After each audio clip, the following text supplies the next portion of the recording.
Video on कर लीजिए, क्योंकि मैं आपको इसमें, मैंने बताया था इस क्लास को मैं आपको जो है सामने किताब रख के ही पढ़ाऊंगा।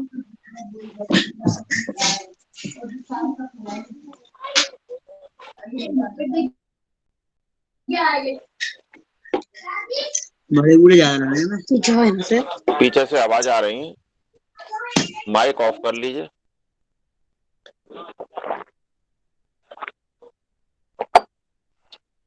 और वीडियो ऑन कर लीजिए। कोई बात हो तो जरूर पूछ लीजिए।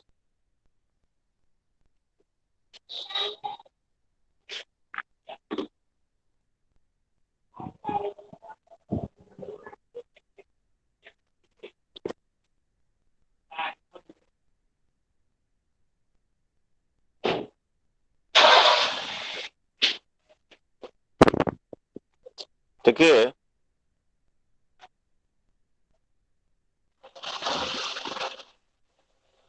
उस दिन जो मैंने छोड़ा था वो छोड़ा था कि जो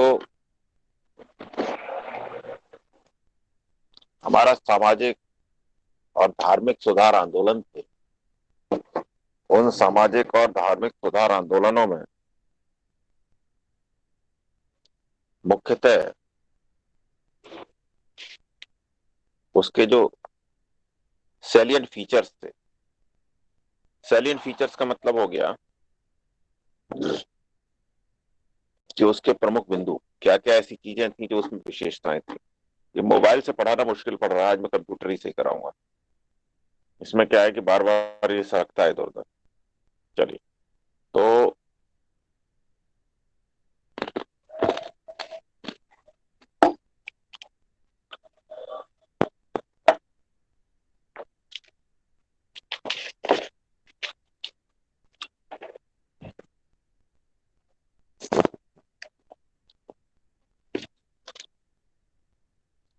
मैंने उस दिन बताया था कि किताब में लिखा हुआ है, मैंने कई किताबें देखी थी, उनमें से जो किताब मुझे सबसे सही लगी उसी से मैं इसे पढ़ाऊंगा। कुछ पोर्शन को, सारे पोर्शन को नहीं। जो सामाजिक और धार्मिक सुधार आंदोलन है उनके कुछ पोर्शन को मैं पढ़ाऊंगा इससे, और सारे पोर्शंस को नहीं। प्राय आपको पढ़ाने में मैं कई किताबों की हेल्प लेता हूँ, एक साथ 4-5 किताबों को पढ़ता हूँ तब पढ़ाता हूँ, लेकिन ये एक ही किताब पर्याप्त। इसलिए मैं इस किताब को साथ में पढ़ूंगा और उसका अर्थ समझाऊंगा, क्योंकि बहुत इन्होंने अच्छा बनाया और गूढ़ बनाया है। अगला है social and ideological basis of reform. जो सुधार हुए, जो सामाजिक और धार्मिक सुधार आंदोलन चले, आप मोटा मोटा समझ लो कि जो भी सुधार आंदोलन चले वो 1801 से लेकर 1950 के बीच में चले। 1950 में तो संविधान लागू हो गया, तो संविधान ने सारे सुधारों को कानूनी जमा पहना दिया। एक तरह सारे सुधारों को कानूनी जामा संविधान ने पहना दिया, और कानूनी जामा पहनाने के बाद वो फिर उसके संबंध में संसद ने भिन्न भिन्न आजादी के बाद सबके संबंध में कानून बना दिए, दंडात्मक कानून बना दिए। तो फिर आंदोलन की बहुत जरूरत ही नहीं। किसी भी व्यवस्था में परिवर्तन कई तरह से लाया जा सकता है, जिसमें एक सामाजिक आंदोलन इसका एक तरीका है। इसके साथ साथ विधान बनाकर के भी, यानी कानून बना के भी परिवर्तन लाया जा सकता है। ये दूसरा तरीका है। तीसरा तरीका यह है कि सेल्फ मोटिवेशन से लोग खुद चेंज कर लें। ये बहुत मुश्किल होता है, संभव नहीं। आगे लिख रहा है कि the social base of the quest was the newly emerging middle class and traditionally as well as western educated intellectuals. जो सोशल बेस था, भारत में समाज सुधार का आंदोलन किन्होंने शुरू किया? देखिए, क्लास का जो कंसेप्ट है ना, वो बेसिकली वेस्टर्न कंसेप्ट है। मध्य वर्ग, उच्च वर्ग, निम्न वर्ग, इंडियन कंसेप्ट नहीं है। इंडिया में कास्ट का कंसेप्ट, जिसमें डिस्टिंक्शन आर्थिक आधार पर नहीं था, सामाजिक आधार पर हुआ। कई बार इंडिया में जो हायर कास्ट थी या जो सुपीरियर कास्ट कही जाती थी, वो इकोनॉमिकली हो सकता है बहुत पुअर, हो सकता है कि मंदिर का पुजारी या किसी मस्जिद का मौलवी बहुत पुअर हो, मुश्किल से उसका खर्चा चलता हो, लेकिन सामाजिक स्थिति उसकी सबसे ऊंची।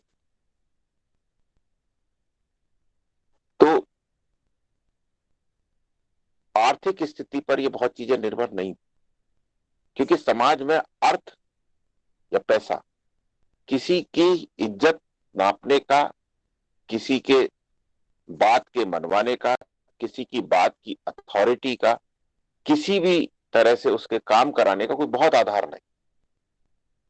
ये अलग बात है कि पैसे वाला वर्ग तब भी था, लेकिन कोई बहुत बड़ा आधार ये नहीं था। तो क्लास का जो कंसेप्ट है अंग्रेजों के आने के बाद आया। बेसिकली अंग्रेजों के आने से पहले भी ये जैसे जैसे समाज में उद्योगीकरण हुआ, जैसे जैसे समाज में व्यापारीकरण हुआ, वैसे वैसे अर्थ का महत्व बढ़ता चला गया और समाज में वर्ग का उदय होता चला गया। अब आज स्थिति यह है कि समाज में सीधे सीधे वर्ग है, उच्च वर्ग, मध्य वर्ग और निम्न वर्ग।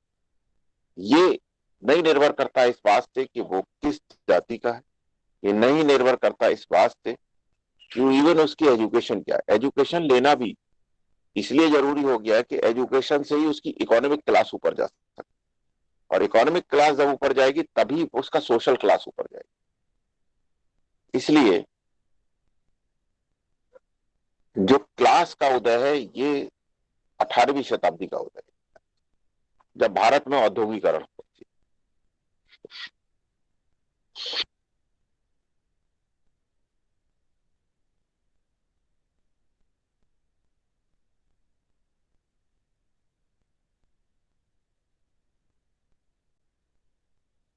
तो ये जो बेसिकली भारत में औद्योगिकरण होने के कारण, शहरीकरण होने के कारण सर्विस क्लास डेवलप हो रही। जो सर्विस क्लास डेवलप हो रही थी, नए नए प्रोफेशन तैयार हो रहे थे, और मुगल साम्राज्य बिल्कुल ढह रहा था 18वीं शताब्दी की शुरुआत।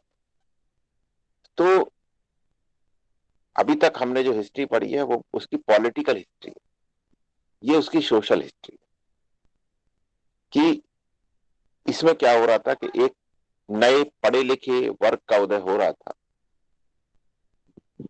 1801 से 1950 तक पूरे 150 साल धीरे धीरे ये अपना आकार बढ़ा रहा था। पढ़ा लिखा वर्ग एक सर्विस क्लास था, जिसके बच्चे प्राय एक जो स्कूल स्थापित हो रहे थे उनमें जाते थे। उनमें स्थापित होने के बाद वो एक नौकरी में जाने का प्रयास करते थे, चाहे वो सेना हो, चाहे वो छोटी मोटी नौकरी हो, चाहे वो कंपनी की नौकरी हो। तो वो जो तबका था उसने एक मिडिल क्लास तैयार की। तो जो सोशल बेस था इसका, वो थे जिन्होंने पश्चिमी हिसाब से शिक्षा प्राप्त करी, वेस्टर्न एजुकेटेड इंटेलेक्चुअल। जो इंटेलेक्चुअल भी थे, किसी भी चीज को समझते थे, वेस्टर्न एजुकेटेड थे, वो बेसिकली इसके लिए एक बहुत बड़ा आधार बने। उन्होंने ये सारे परिवर्तन लाने का प्रयास किया।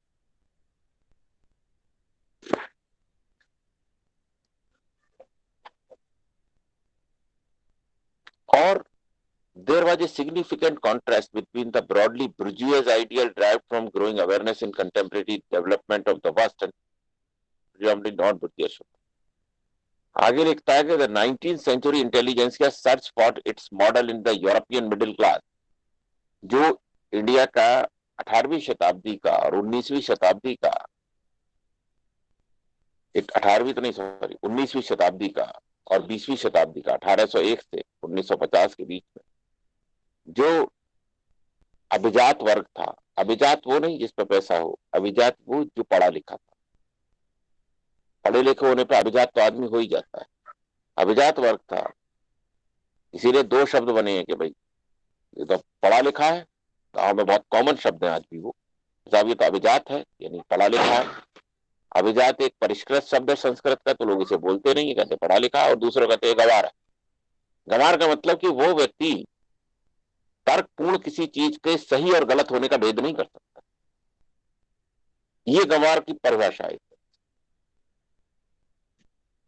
गंवार का अर्थ ये नहीं है कि वो गांव का रहने वाला है कि शहर का रहने वाला। गंवार का अर्थ ये है कि वो व्यक्ति तर्कपूर्ण ढंग से किसी चीज में विभेदन नहीं कर सकता। उसका सिद्धांत यह है कि बस सामने जितनी फसलें खड़ी हैं वो सब गेहूं की हैं, चाहे उनमें गन्ना लगा है, चाहे वो विभेद नहीं करता किसी भी चीज, या विभेद करता है तो बहुत तर्कपूर्ण नहीं कर पाता। तो ये जो मिडिल क्लास है, ये मिडिल क्लास ने देखा कि यूरोप में भी जो वहां की मिडिल क्लास, क्योंकि वहां औद्योगिकरण हमसे 200-300 साल पहले हो चुका था, 16वीं 15वीं शताब्दी में हो गया था।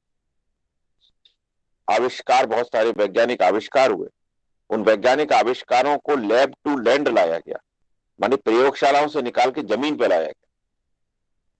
जमीन पे कैसे आए? जो उद्योगपति थे उन आविष्कारों पर उन्होंने फैक्ट्रियां लगाई, उन आविष्कारों के हिसाब से प्रोडक्शन शुरू हुआ, तो लैब टू लैंड आ गया।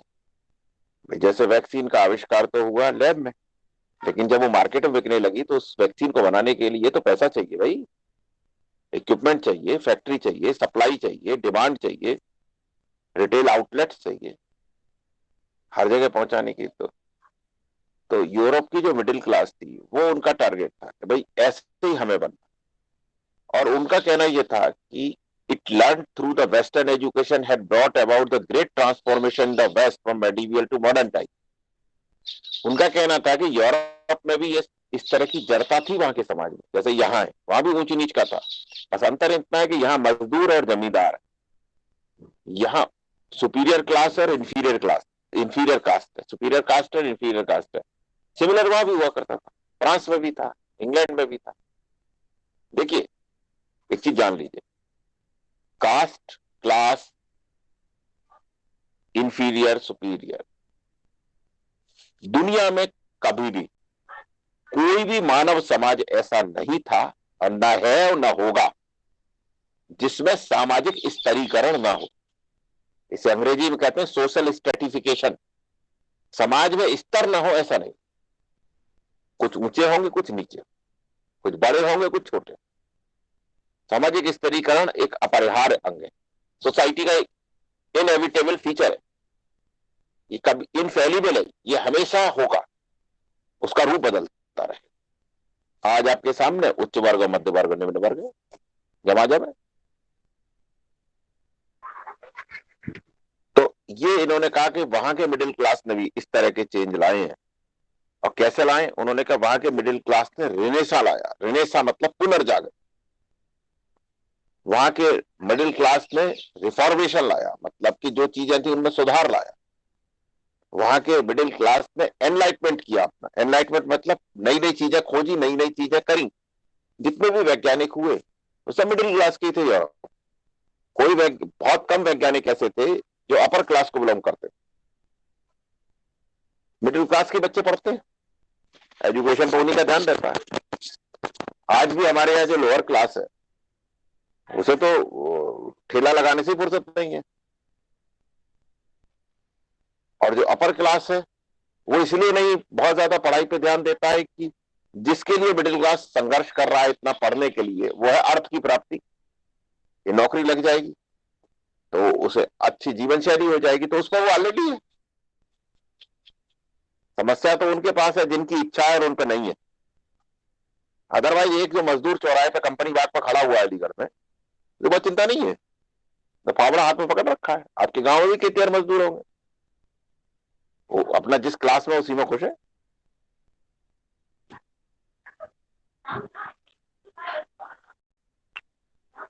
और उन्होंने तरीका क्या अपनाया? गवर्नमेंट सर्विस का, प्राइवेट सर्विस का। इंडिया में जैसे लॉ का प्रोफेशन शुरू हुआ तभी, इसीलिए आपने देखा होगा आजादी की शुरुआत के दशक से लेकर के आंदोलन के, कांग्रेस की स्थापना से लेकर के सारे जितने थे बड़े बड़े लीडर सब वकील थे।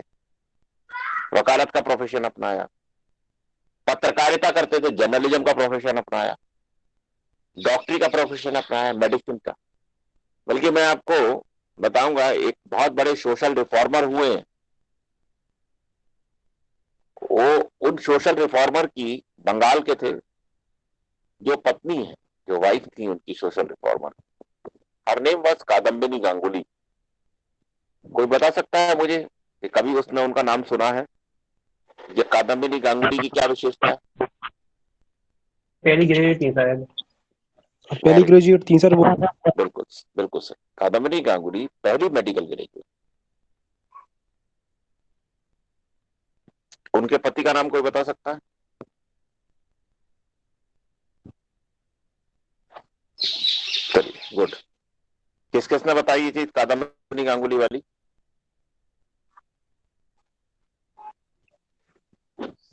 शिवम ने और अजय ने सर सर। अजय शिवम। बहुत बढ़िया, बहुत अच्छा आप लोग पढ़ रहे हैं। ठीक है, आगे प्रोफेशन कंबाइंड सम। अब इसमें क्या हुआ कि उन्होंने मेडिसिन का प्रोफेशन भी स्टार्ट किया। आगे लिखता है कि the important intellectual criteria which gave these reform movements and ideological unity. ये तो हुआ उसका सोशल बेस। अब तक जो हमने पढ़ा है ये उसका सोशल बेस हुआ, यानी कि कौन लोग इस आंदोलन को, जो धार्मिक और सामाजिक सुधार आंदोलन है, इसे किसने शुरू किया। एक्चुअली अभी तक क्या है ना, बच्चों की आदत, आप लोगों की भी और बहुत लोगों की यही आदत होती है कि सामाजिक सुधार आंदोलन 4 लाइन मॉडल पेपर में लिखे हैं, उन्हें पढ़ लो, राजा राममोहन राय का नाम सुन लो, बस इतना पर्याप्त है। इस इंटेरोगेशन में या इस इन्वेस्टिगेशन में कोई नहीं जाता इतना डी कि भाई जिन लोगों ने सुधार शुरू किया वो लोग किस वर्ग को बिलोंग करते थे। तो मैंने इससे ये क्लियर करने का प्रयास किया कि वो सभी लोग मिडिल क्लास को बिलोंग करते। एक मैं एग्जांपल से और समझाता हूं आपको कि हिंदुस्तान के आजाद होने के बाद दौरान, खैर इससे अलग वो एग्जांपल है, जो हिंदुस्तान के रॉकेटरी में पायनियर थे डॉक्टर विक्रम साराभाई, वो इन मामलों में अपवाद थे। विक्रम साराभाई बेसिकली एक उद्योगपति के पुत्र। विक्रम साराभाई की उस जमाने में साराभाई केमिकल्स के नाम से बहुत बड़ी बड़ी फैक्ट्रियां, वो और डॉक्टर होमी जहांगीर भाभा, भाभा तो इतनी बड़ी बैकग्राउंड से नहीं थे, लेकिन वो शौकिया रॉकेटरी वाले, मतलब कोई उन्हें ऐसा नहीं था कि वो जो है मिडिल क्लास के। डॉक्टर विक्रम साराभाई, जिसके नाम पे आज भी स्पेस स्टेशन, नाम सुना ही होगा आपने, डॉक्टर विक्रम साराभाई।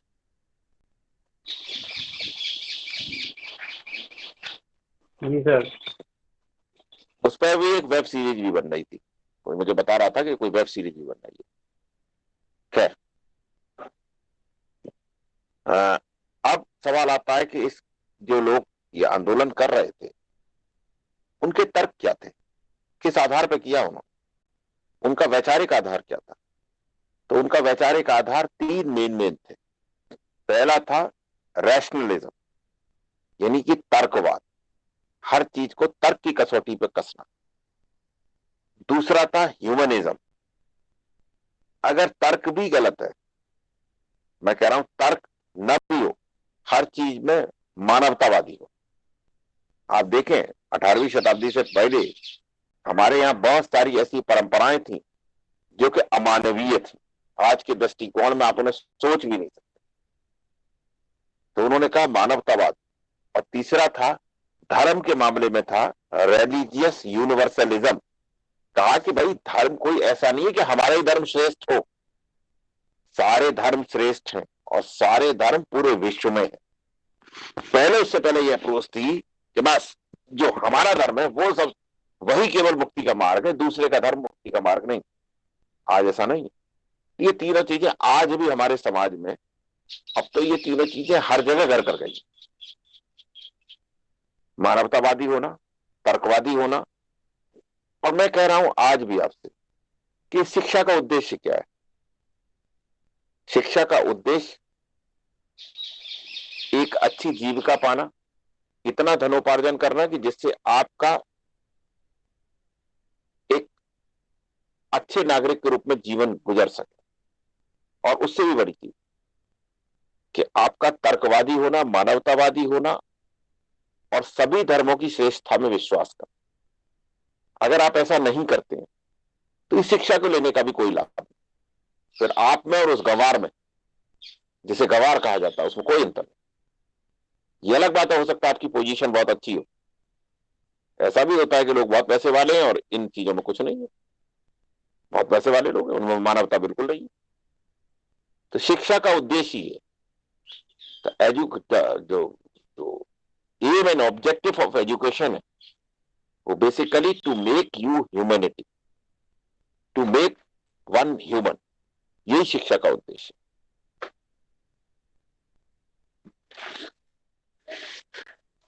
और उन्होंने कहा कि किसी भी चीज की, किसी भी परंपरा की, किसी भी बात की, किसी भी प्रथा की, किसी भी संस्था की, परिवार की संस्था हो, चाहे वो संपत्ति की संस्था हो, चाहे वो आपका विवाह की संस्था हो, चाहे कोई परंपरा हो, किसी त्योहार का बनाना हो, कोई भी काम करना हो, विवाह भी करना हो, जन्म के जन्म भी हो, मृत्यु, जितनी भी चीजें, उनमें कुछ न कुछ तर्क हो। और राजा राममोहन राय पहले शख्स थे जिन्होंने इस बात को बहुत प्रोपेगेट किया और ये कहा कि हर चीज की एक सामाजिक उपयोगिता भी हमें देखनी चाहिए। सोशल रेलिवेंस क्या है?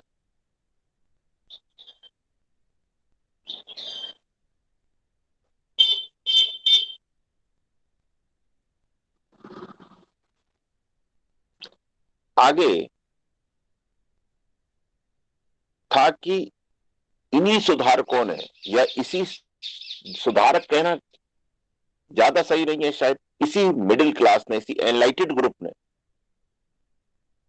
हर जगह ये चीज प्रोपेगेट करनी शुरू करी कि जितने भी हमारे आसपास के जीवन में प्राकृतिक चीजें होती हैं और सामाजिक चीजें होती हैं, ये तर्क से समझी जानी चाहिए और इनका विश्लेषण किया जाना चाहिए, और इनके पीछे भी, हर चीज के पीछे कोई ना कोई कार्य कारण संबंध है। सूर्य सुबह 6 बजे निकलता है तो कुछ न कुछ ऐसा है कि या तो धरती रोटेट कर रही है या सूर्य रोटेट कर रहा है। चंद्रमा रात में निकलता है तो कुछ न कुछ कारण है। बारिश एक पर्टिकुलर माह के बाद ही आती है, ठंड एक पर्टिकुलर माह, हर चीज को लॉजिकल, अगर हम किसी चीज की खेती कर रहे हैं तो उसे कितने बेहतर तरीके से तर्कपूर्ण ढंग से किया जा सकता है। अगर हम कोई व्यापार कर रहे हैं, कोई हमारी परंपरा है, जीवन के हर क्षेत्र में तर्क की महत्वपूर्ण। अश्विनी कुमार दत्त एक थे जिनका नाम प्राय अक्षय कुमार दत्त भी लिखा जाता है। उन्होंने ये बात बिल्कुल स्पष्ट की कि जीवन के हर फील्ड में 1830 के आसपास तर्क का स्थान हो। ये वही पीरियड थे जब अंग्रेज हिंदुस्तान पर अपना विस्तार भी कर रहे थे और ये चीज भी फैल रही थी समाज।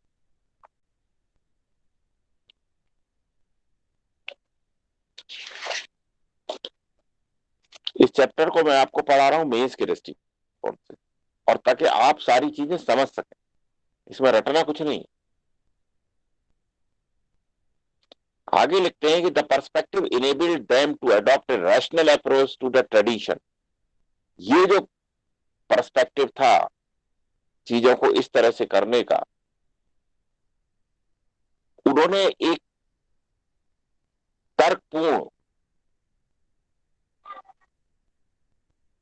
अप्रोच अपनाई हर चीज की व्याख्या करने की, चाहे वो ट्रेडिशन हो, चाहे वो सामाजिक परंपरा हो, चाहे वो कोई धार्मिक परंपरा हो। और उसको भी तर्क में ये रखा है कि इसकी सामाजिक उपयोगिता या व्यक्तिगत उपयोगिता क्या है, क्या इसकी व्यक्तिगत उपयोगिता है। हर चीज की उपयोगिता को भी परखा उन्होंने कि कुछ चीजें हम ऐसी तो नहीं कर रहे जिनकी कोई उपयोगिता ही ना हो। और उन्होंने कहा कि जो हमारा विश्वास है, फेथ, धर्म में या किसी समाज की परंपरा में,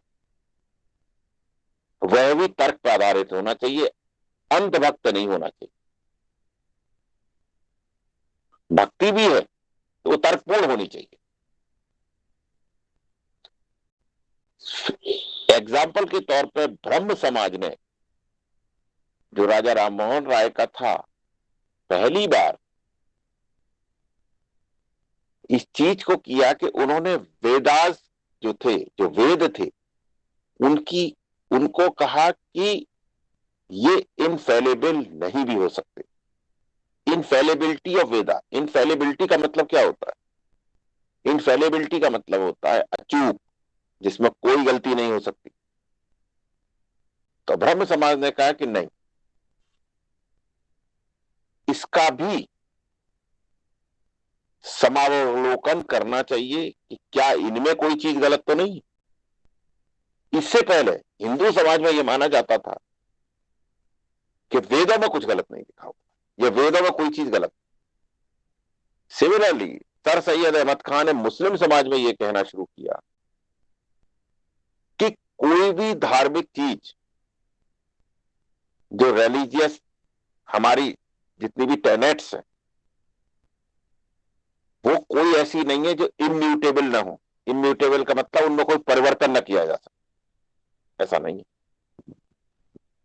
आज से 500 साल पहले जिस चीज को हम करते थे, जरूरी नहीं कि आज उसे करें।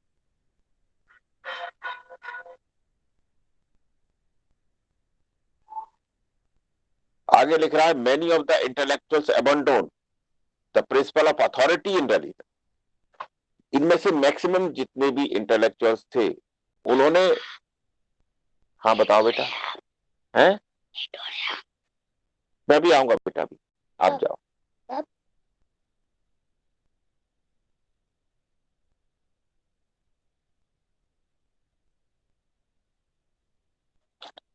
तो उन्होंने, इसका मतलब ये हुआ कि उन्होंने रिलीजन की अथॉरिटी को चैलेंज करना शुरू किया। ये एक बहुत बड़ी चीज थी। इससे पहले धर्म की सत्ता को चुनौती देना बहुत मुश्किल था, लेकिन यूरोप में ये 14वीं शताब्दी में हो चुका है, 15वीं में। वहां धर्म की सत्ता को चुनौती दी गई, और जिन्होंने चुनौती दी उन्हें कहा गया प्रोटेस्टेंट, जिन्होंने प्रोटेस्ट किया, चर्च की अथॉरिटी को प्रोटेस्ट किया। इसीलिए ईसाई धर्म दो भागों में बट गया। वन, 2000 कैथोलिक जो कोई चुनौती नहीं देते, उसे इन टोटो मानते हैं, और दो जो उसे प्रोटेस्ट करते हैं गलत चीजों को, उन्हें जो लगती है उसे प्रोटेस्टेंट कहते। तो यहां हिंदुस्तान में भी ये चीज शुरू हो गई। And evaluated truth in any religion, और हर धर्म में उन्होंने सत्य की तलाश शुरू करी, इसमें कौन सी बात सत्य है और कौन सी असत्य है। और आधार क्या बनाया? लॉजिक का और साइंटिफिक बेस होने का, कि इसका कोई वैज्ञानिक आधार भी है जिस काम को हम कर रहे हैं, या वैसे ही हवा में, क्योंकि हमारे बुजुर्ग करते थे तो हम कर रहे हैं, हमें बचपन से सिखाया गया इसलिए हम कर रहे हैं। हर चीज में उन्होंने अपना माइंड अप्लाई करना है, गतानुगतिक नहीं, भेड़ की तरह कि जो आगे वाली कर रही है वही पीछे वाली कर दे। स्वामी विवेकानंद जो इसी पीरियड में थे, इन्हीं 150 सालों में, उन्होंने कहा कि the same method of investigation which applies to other sciences should be basis applied to religion. जिस तरह से हम हर चीज में तर्क के आधार पर तर्क और इन्वेस्टिगेशन करते हैं, विवेचना करते हैं, हर चीज की खोजबीन करते हैं, तफ्तीश करते हैं हर चीज में कि ऐसा कैसा हो जाएगा, वैसी चीजें अब धर्म में भी की जानी चाहिए। ये एक बहुत बड़ी चीज थी। इससे पहले धर्म के बारे में ये सब चीजें नहीं हुआ करती।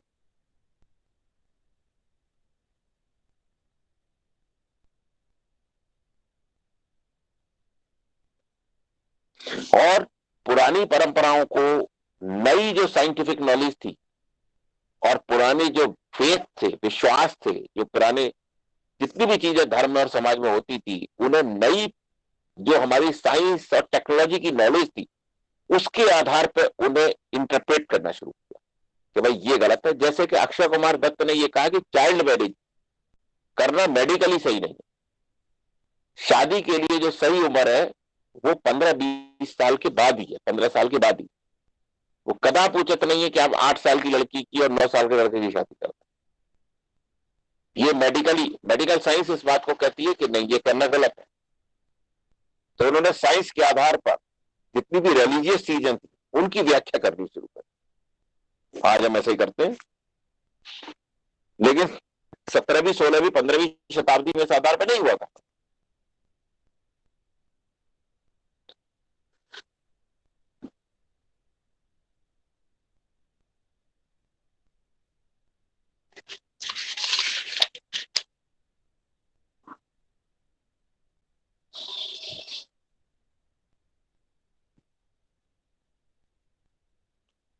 इन मूवमेंट्स ने, these movements embrace the entire cultural existence.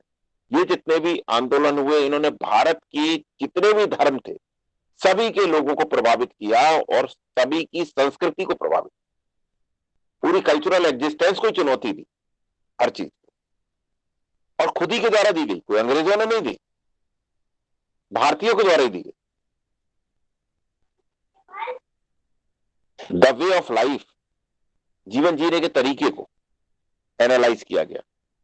All significant practices, जितनी प्रैक्टिसेस हम करते हैं, जैसे हमारी लैंग्वेज, हमारा धर्म, इवन आर्ट, फिलॉसफी, सभी चीजों को एनालाइज किया गया। और इससे क्या हुआ कि जो हमारा ट्रेडिशनल सिस्टम था उसका पुनर्गठन हुआ, उसका रीजनरेशन हुआ। और साथ ही साथ एक ऑल्टरनेट सिस्टम भी खड़ा हो गया कि अगर आप ये नहीं मानते तो ये मान सकते हैं।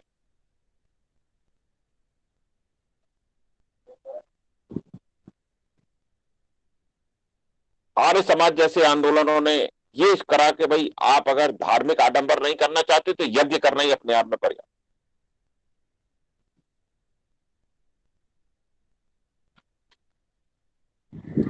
और जितनी भी हमारी भारतीय भाषाएं थी उनको आगे बढ़ाना शुरू किया इन इंटेलेक्चुअल्स। इसके साथ साथ भारतीय जितनी चीजें थी इंक्लूडिंग ड्रेस, फूड, उन सब में परिवर्तन लाना शुरू।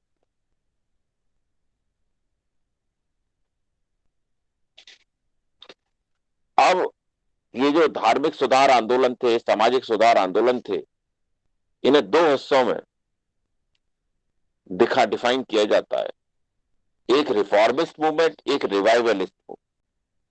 रिफॉर्म जिन्होंने सुधार किया, और रिवाइवलिस्ट मतलब जिन्होंने एक तरह से उसे पुनर्जीवित किया। तो कोई बहुत अंतर नहीं है, केवल इस बात का अंतर है, डिग्री का अंतर है कि किसमें डिग्री तर्क की ज्यादा थी, किसमें डिग्री तर्क की कम, बस। और कोई उसमें अंतर नहीं है विशेष। जैसे कि ब्रह्म समाज, प्रार्थना समाज, अलीगढ़ आंदोलन, ये सब रखे जाते हैं रिफॉर्म मूवमेंट। और आर्य समाज और देवबंद वाला आंदोलन, ये सब रखे जाते हैं रिवाइवलिस्ट, पुनर्जीवित करना, एक सुधार करना और एक पुनर्जीवित करना।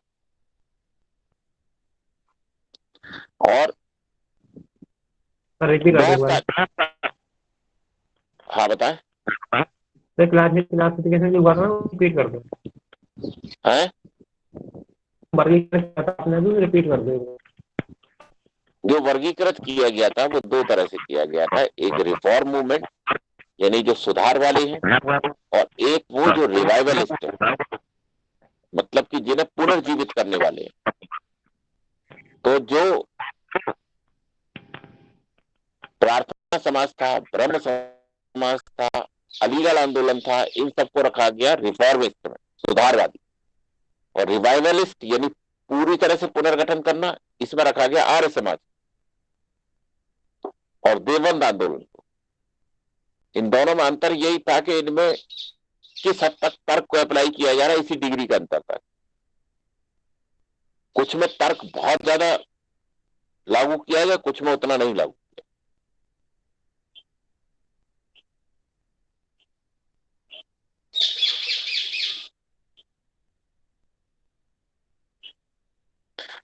अब इसमें जो ऑर्गेनाइजेशंस थे उनमें बहुत महत्वपूर्ण ऑर्गेनाइजेशन है सर्वेंट ऑफ इंडिया सोसाइटी, कुछ क्रिश्चियन मिशनरीज भी थी। और मैं आपको चंद लोगों का नाम भी बताऊंगा जिन्होंने इसमें बहुत बड़ा रोल प्ले किया है।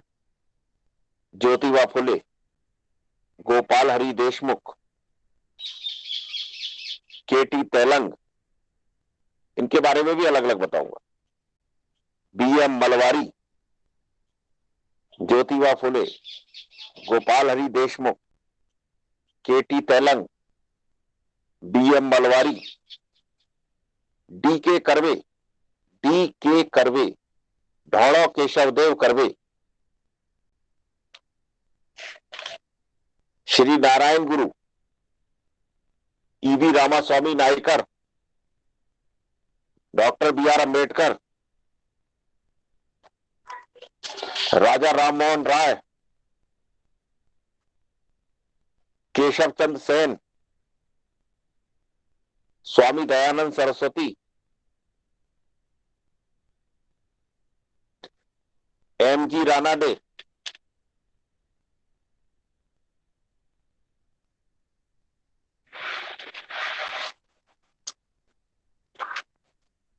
इन सब के बारे में आपको बताऊंगा अभी, और कुछ ऐसे नाम भी बताऊंगा जो आपने शायद सुने ही कम हो।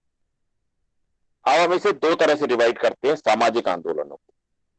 पहला, समाज में जो स्थिति खराब थी, वो जो जातियां जिन्हें निम्न जातियां कहा जाता था, उनकी तो खराब थी ही थी, साथ साथ महिलाओं की स्थिति खराब थी हर जगह।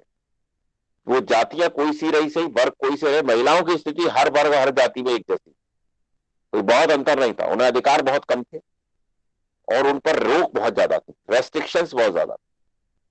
अब उनका कोई बहुत ज्यादा लॉजिक भी नहीं था।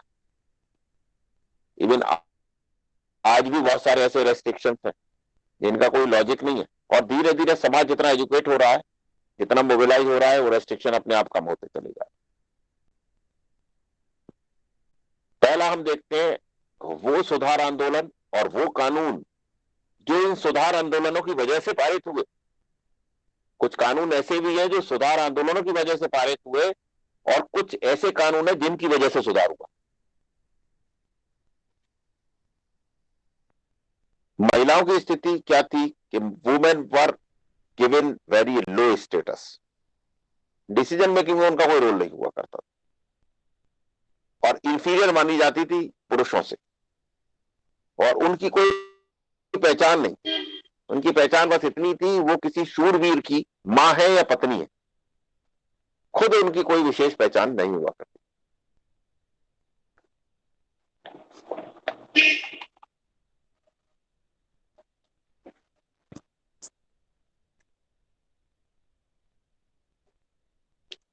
उन्हें अपना टैलेंट, अपनी एनर्जी खर्च करने का कोई मौका नहीं था। कोई ऐसा मौका नहीं था जिससे कि वो अपने आप को सिद्ध कर सके।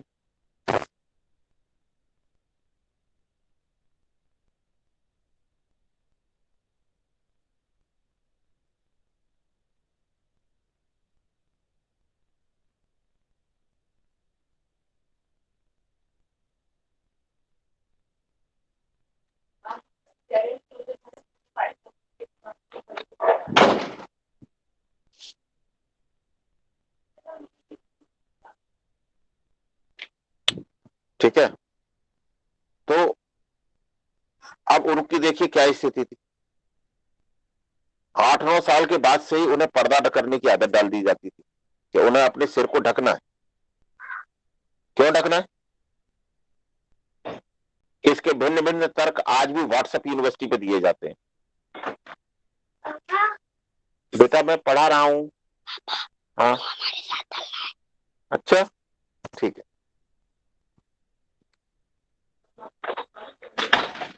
तो उसका तर्क व्हाट्सएप यूनिवर्सिटी पे आपको बहुत मिल जाएंगे, लेकिन उन तर्कों पर यकीन मत करिए। उसका वास्तव में कोई तर्क नहीं है। और हकीकत यह है कि हम इतना सुरक्षित समाज नहीं बना पाए जिसमें कि बिना पर्दे के भी स्त्रियां सुरक्षित रहे। भाई, एक नेचुरल अंतर है पुरुष और स्त्री में, उसे कोई नहीं मिटा सकता।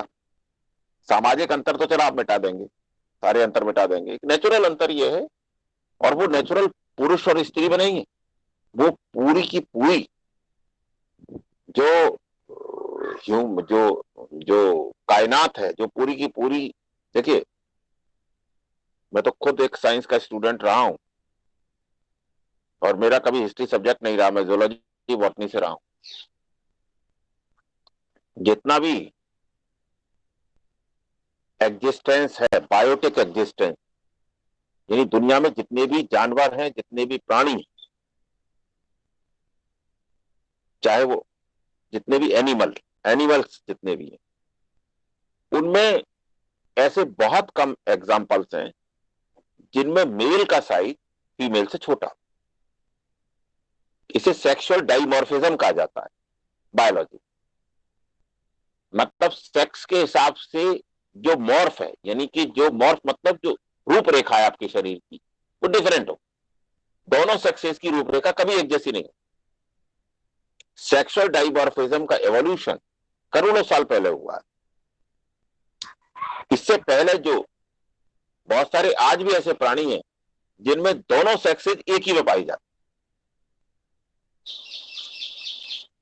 ये सेक्सुअल डाइवर्सिफिकेशन जो हुआ है ये बहुत बाद में हुआ है। आज भी जितने बैक्टीरिया हैं, वायरसेस हैं, वो मेल और फीमेल नहीं होते। वो उनमें सेक्स का डिफरेंशिएशन है ही नहीं। एक बॉडी है और उसका जेनेटिक मटेरियल, एक बॉडी है और उसका अपना जेनेटिक मटेरियल, ताकि वो नेक्स्ट जनरेशन बना सके। चाहे वायरस हो, चाहे बैक्टीरिया हो, चाहे प्रोटोजोन्स हो। मलेरिया का जो पैरासाइट है उसमें मेल फीमेल नहीं होते, तो प्रोटोजोन ही होता है।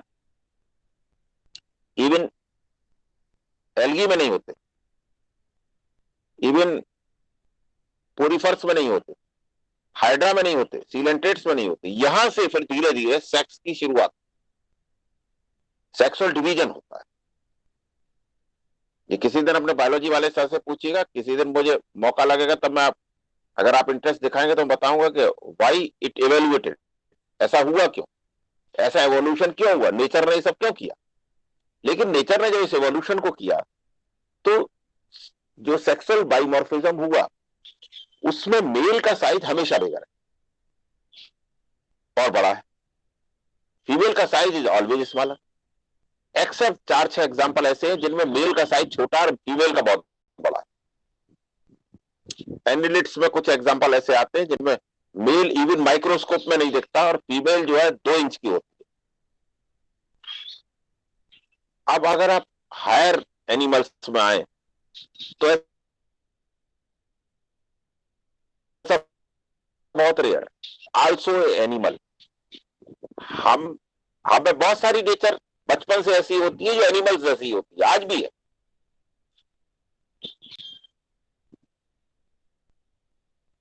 सेवेंटी 80% हमें बहुत सारी चीजें एनिमल से मिलती जुलती हैं, उनके सिस्टम सारे मिलते जुलते हैं, ब्रेन मिलता जुलता है, हार्ट मिलता जुलता है, सब कुछ है। तो एनिमल सोसाइटी लॉजिक पे नहीं चलती, नेचर लॉजिक पे नहीं चलती। नेचर के तो अपने प्रिंसिपल्स है, वो तो सीधे सीधे सर्वाइवल ऑफ द फिटेस्ट पे टिकी हुई। जो जितना फिट उतना ही सर्वाइव करेगा, नेचर का तो सीधा सिद्धांत है। और जो फिट नहीं है वो सर्वाइव। तो फीमेल कंपैरेटिवली फिजिकल पावर में मेल से वीक है, इवन लॉयन में, इवन टाइगर में वीक होती है, इवन एलिफेंट्स में वीक होती है।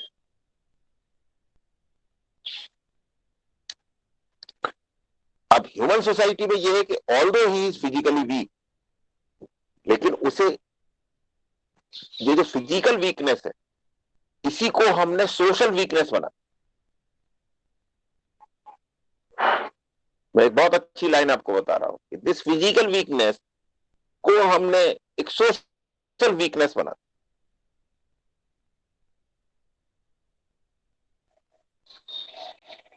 और नहीं मानते हो तो हमसे लड़ लो, नहीं मानते हो तो पिट के मानोगे, क्योंकि भाई मेल जो है फिजिकली स्ट्रांग तो होता ही है।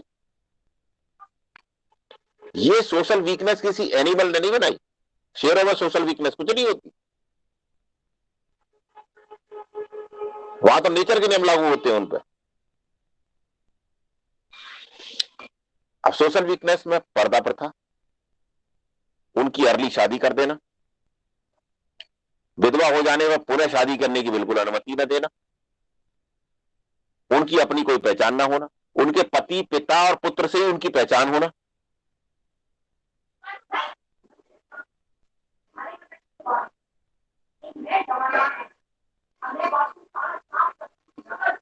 आर्थिक रूप से उन्हें कोई स्वतंत्रता ना होना, आर्थिक रूप से वो जो उन पर कोई ऐसी आर्थिक शक्ति का ना होना जिससे कि उनकी परचेजिंग पावर बढ़े, क्रय शक्ति बढ़े, जिससे वो कुछ खरीद सके अपने लिए।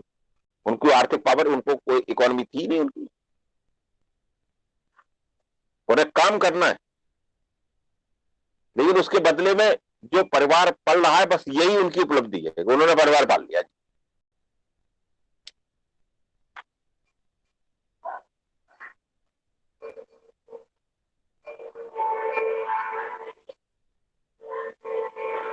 मैं आपको अपना एग्जांपल बताता हूं।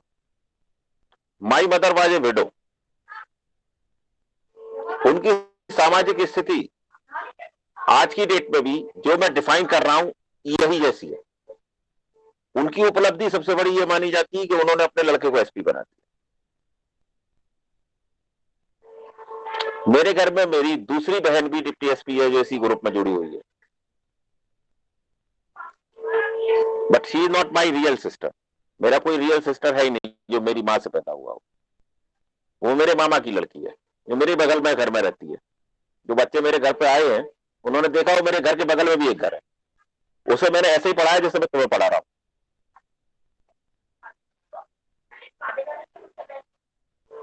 है ना। आज जैसे मेरी मां की स्थिति अच्छी हुई, उसकी मां की भी स्थिति अच्छी हो गई, तो उसकी लड़की डिप्टी एसपी हो गई, है ना।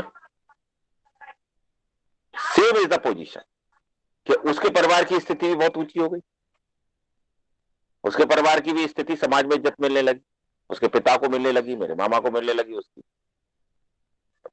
मां को मिलने लगी।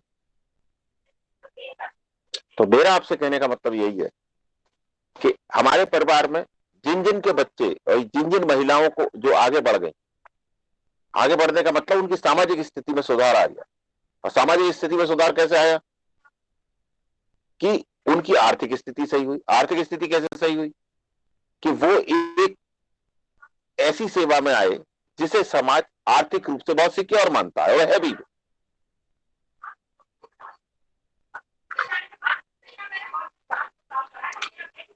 तो कहने का मेरा आपसे तात्पर्य है सीधे सीधे 100 लाइन की एक लाइन कि महिलाओं की जो स्थिति है, अगर उसके हाथ में पावर आ जाती है, उसके हाथ में आर्थिक शक्ति आ जाती है, तो क्या वो पुरुष की उतनी बात मानेगी या उनसे दबके रहेगी। अब कोई महिला जो एक जिले में एसपी के पद पर तैनात है, कोई ये सोच सकता है कि वो उसे दबा के उससे अपना काम करवा लेगा। इसी को सशक्तिकरण कहा जाता है, इसी को एम्पावरमेंट कहा जाता है। कोई महिला जो इवन छोटे से पद पे भी है, आंगनवाड़ी के भी पद पे है, जिसकी कुछ आर्थिक उपयोगिता है, इससे पहले महिलाओं की आर्थिक उपयोगिता नहीं थी, उनके घरेलू काम को ये गिना ही नहीं जाता था कि वो कोई महत्वपूर्ण है। अभी आप घरेलू काम बाहर से कराइए तो उसके लिए आपको पे करना पड़ेगा। खाना बनाने वाली भी आपसे पैसा लेगी, झाड़ू पोछा करने वाली भी पैसा लेगी, करने वाला भी पैसा लेगा, बनाने वाला भी पैसा लेगा। अभी आप उसे आउटसोर्स कर देंगे तो वो सब चार्जेबल है, लेकिन घर में रहते हुए उसकी कोई वैल्यू नहीं। इवन खेती में महिलाएं दिन भर लगी रहती थी, उसकी कोई वैल्यू नहीं। तो इस एम्पावरमेंट ने बेसिकली महिलाओं की वैल्यू कराना समाज से।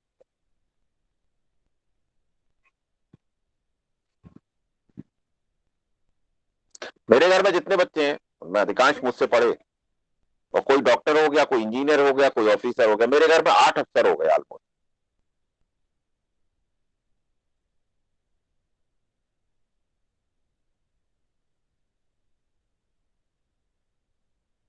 उसका रीजन यही है, दिया गया। आज हो सकता है उनमें से बहुत सारे लोग मेरी बात ना मान, क्योंकि वो मानने के लिए बाध्य नहीं, वो अकेले मुझ पर निर्भर नहीं है।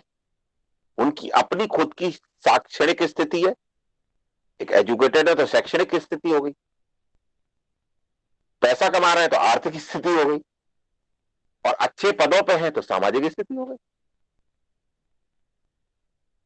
भले ही वो लेखपाल सही, लेकिन एक पद पे है तो उसकी एक सामाजिक स्थिति है। अगर ऐसा ना हो, मान लो मैं ही अकेला होता, तब क्या होता। मेरे बिहेवियर से कहीं ना कहीं मोरलेस जो करता होता है घर का, कहीं ना कहीं ऐसा हो जाता है कि वो मेरा फॉलो करता, मजबूरी बन जाती है उनकी। और ये मेरी कहानी नहीं है, ये आपके हमारे सबके घरों की यही कहानी। 18वीं शताब्दी में तो इसमें महिलाओं की स्थिति कुछ थी नहीं। They have to work work work work work work. Sir उनके काम को तो सर जीडीपी में भी शामिल नहीं किया जाता सर। उनका वही मैं जो तो आज की प्रोडक्ट स्थिति बना कह ले, रहे हैं, घर पे भी मैं जो आज की कह प्रोडक्ट रहा हूं, बना उस देती जमाने हैं में तो उनको। बिल्कुल ही नहीं था।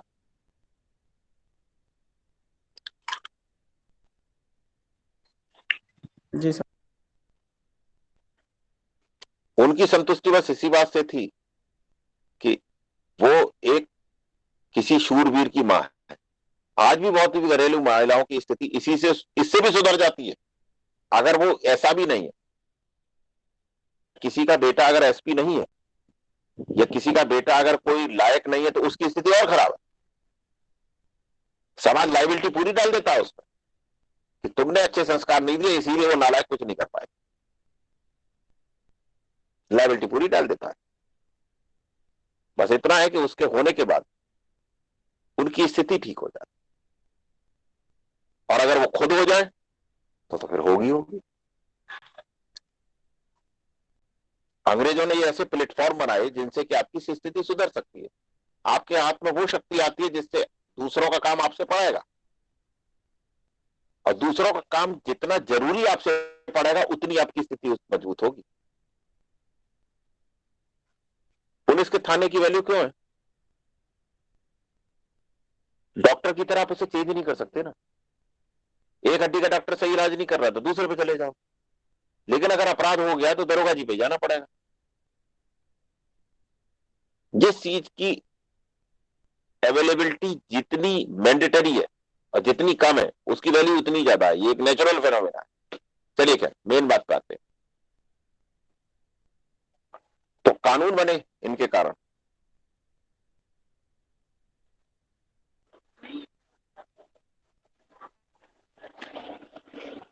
और इन समाज सुधारकों ने यह महसूस किया कि महिलाओं की स्थिति में सुधार के लिए बहुत रेडिकल चेंजेस की जरूरत है। बहुत रेडिकल मतलब बहुत ही तेज और बहुत ही ऊंचे लेवल के, बिल्कुल एकदम परिवर्तन ला देने वाले। क्योंकि जो बच्चे हैं उनका सामाजिकरण महिला ही करती है। 5, 7, 8 साल तक क्या करना है क्या नहीं करना, चाहे वो परिवेश में पुरुष बने या स्त्री बने, उनका सामाजिकरण महिला ही करती है। और उन्होंने कहा कि ऐसा समाज जिसकी महिलाएं अंधकार में डूबी हो, उनमें कभी न ऐसी वीरांगनाएं पैदा हो सकती न वीर पैदा हो सकते जिनकी खुद की माएं खुद कुछ नहीं जानती तो बच्चे क्या जानेंगे। ये इसमें उन्होंने तर्क दिया। और जो हमारा फ्रीडम स्ट्रगल हुआ उसमें भी फिर महिलाओं ने हिस्सा, इसका परिणाम यह हुआ कि महिलाएं इतनी जागरूक होने लगी कि उन्होंने फ्रीडम स्ट्रगल तक में हिस्सा लिया। और देखिए जितनी महिलाओं से संबंधित कुप्रथाएं थी, पॉलीगैमी, बहुपत्नीवाद, पहले बहुत लोग जो है एक आदमी 4-4, 5-5 शादियां कर लिया करता था, क्योंकि महिला को एक वस्तु की तरह समझा जाता था।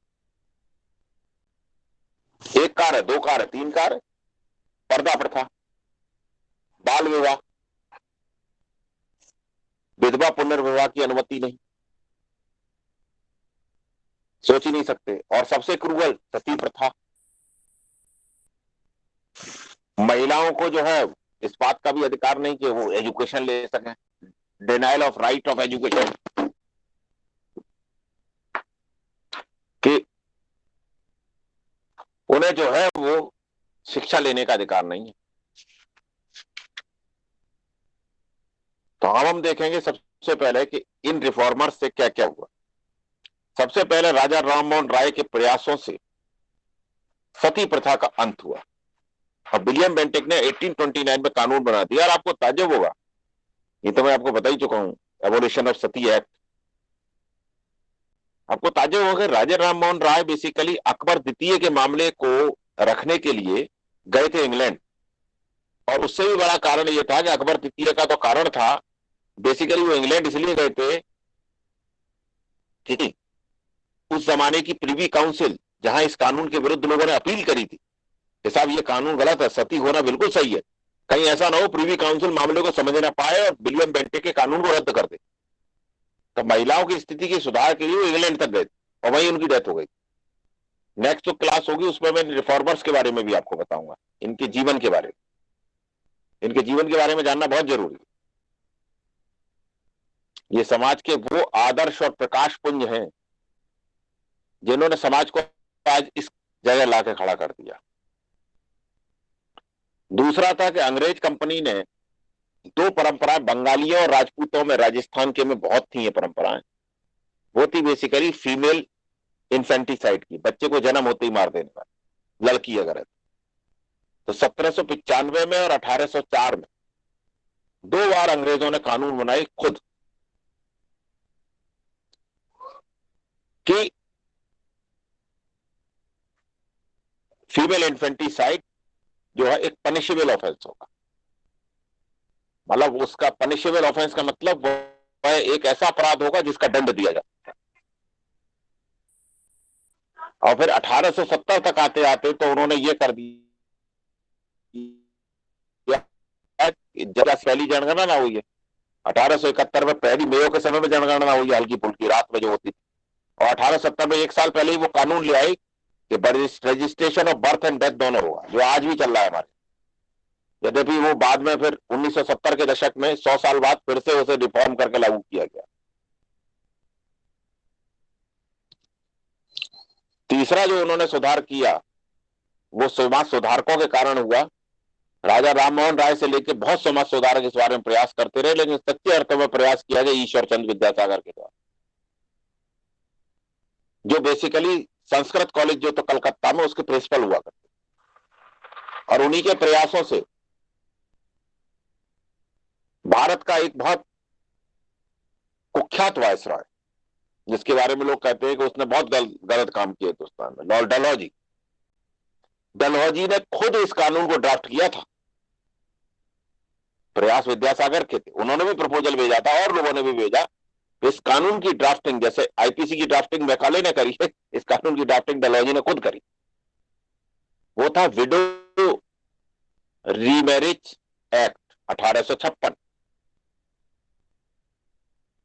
Window remarriage act. इसमें विधवाओं को अधिकार दे दिया पुण्य शादी करने का, कानूनी अधिकार दिया। आप रोक नहीं सकते किसी को। यद्यपि सामाजिक अधिकार तो आज भी समाज विडो रीमैरिज को बहुत ज्यादा एक्सेप्ट नहीं कर पाया है, उसे थोड़ा सा वैसा मानता है, लेकिन कानूनी अधिकार भी नहीं था उसमें। कानूनी अधिकार यानी आप कर लेंगे तो आपको कोई बिगाड़ नहीं पाएगा।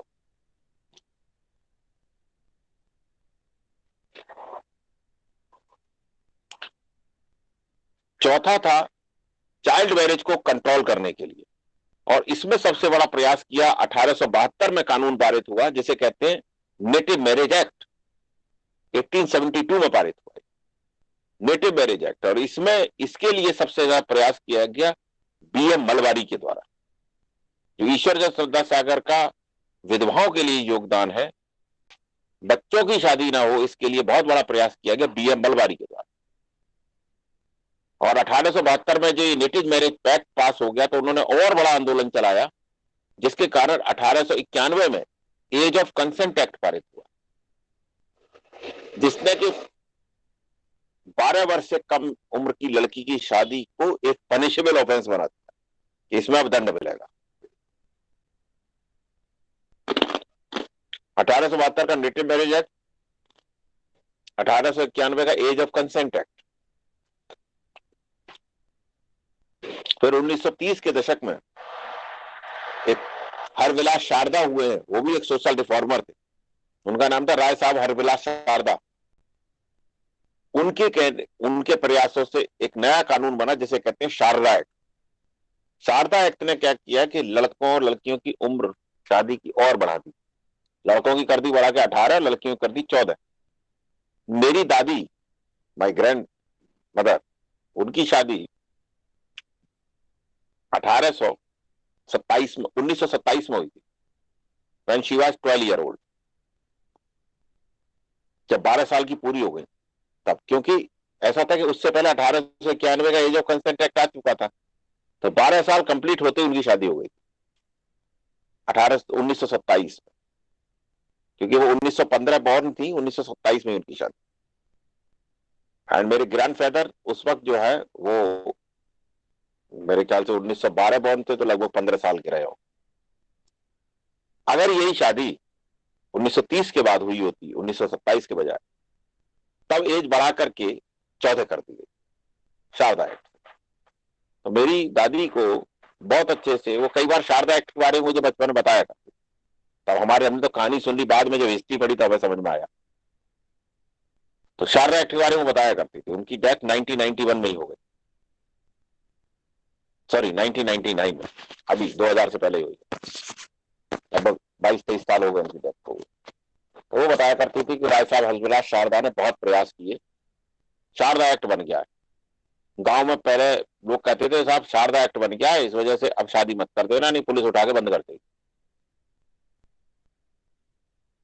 आज भी जैसे गांव में कोई शादी कर दे तो लोग, पड़ोसी जो कंप्लेंट कर देता है।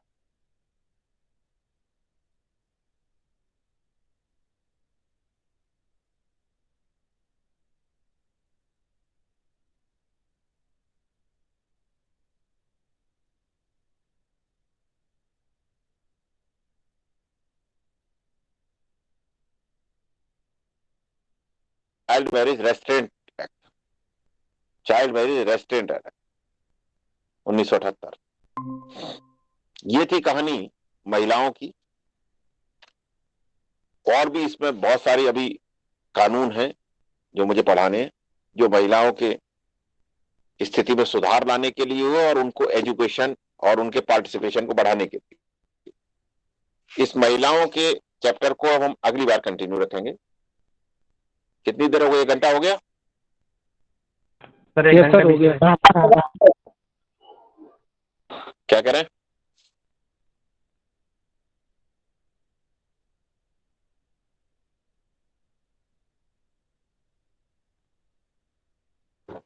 कहानी को यहीं एंड करते हैं और उसके बाद नेक्स्ट क्लास में इसी वीक लूंगा, संडे से पहले, दैट आई शैल इन्फॉर्म। और महिलाओं की स्थिति को इस बार में हम कंप्लीट कर लेंगे और साथ ही साथ आपको जो सामाजिक सुधार आंदोलन है उनके बारे में। किसी का कोई प्रश्न? सर ये जो आर्टिकल 44 है सर, ये हाई कोर्ट का सर, वो मतलब उसमें सुनने रखा था एक मेरे पास, तो उसमें सर ये मूल नैतिक मूल्य में क्या यूनिफॉर्म होता सिविल है? कोड है, इसमें मैं बताऊंगा आपको, इसमें किसी दिन जी बता दो। Okay sir. एक क्लास लेनी पड़ेगी पूरी, ठीक है ना? Okay sir. से बता दूंगा, ठीक है ना? Any more? Sir sir female mentally भी वीक होती है? नहीं नो। नहीं, नो, फिजिकल वीक नहीं होती। फिजिकली वीक शब्द नहीं, बेसिकली ये फिजिकल पावर कम। फिजिकली वीक का तो मतलब दूसरा हो गया। फिजिकली वीक का तो मतलब हो गया कि चल फिर भी ना पाओ। सर अगर वो फिजिकल फिजिकल पावर साइड नहीं। सर फिजिकल एक्टिविटी बचपन से ज्यादा करें तो सर मजबूत भी रहेंगी हमेशा, कितना ये नहीं है कि और वो कोई ऐसा नहीं कि ह्यूमन में होता, वो एनिमल में भी है। आपने बंदरों को देखा है ना, मोटे वाले बंदर कैसे होते हैं? आपने बिल्ली और बिलौटे देखे? नहीं देखे? बिलौटा घर में आ जाता, बिल्ली आ जाती तो लोग प्यार करते, बिलौटा आ जाता तो लोग डंडा मारते कि साला बिलौटा बहुत बड़ा। आपने बिच एंड डॉग में नहीं देखा? आपने लॉयन और लॉयनेस में नहीं देखा? ये सेक्सुअल डायफॉर्मिज्म, उसके रीजन अलग अलग है। फिजिकल पावर उतना नहीं होता प्राय, बस ये अंतर। और ये कोई ह्यूमन में अंतर नहीं है, ये अंतर तो यूनिवर्सल है पूरे एनिमल वर्ल्ड में। प्लांट्स में ये अंतर नहीं है। और प्लांट में सेक्सुअल डाइमॉर्फिज्म भी बहुत कम है। प्लांट में बेसिकली एक ही प्लांट पे फीमेल और मेल दोनों होते हैं, बल्कि एक ही फ्लावर में होते हैं। ये एनिमल्स का केवल है। एनिमल